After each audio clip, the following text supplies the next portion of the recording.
Why do 70% of Redmi 9A users panic when their device won't turn on? Here's how you can avoid the stress. First, let's check the basics. Connect your Redmi 9A to its original charger and a working wall socket. Give it 15-30 minutes to charge. Look for a charging icon or light. Next, ensure your cable and adapter are secure. Try different Xiaomi chargers or wall sockets to rule out faulty accessories. Still no luck? Press and hold the power button for 20 seconds. This might force a restart. If it's still not turning on, hold the power button and volume up button for 10-15 seconds until the Redmi logo appears. This performs a soft reset. Advanced tip: boot into recovery mode by holding the power and volume up buttons until the recovery menu appears.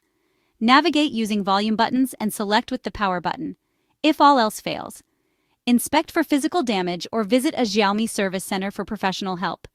Stay calm, you've got this.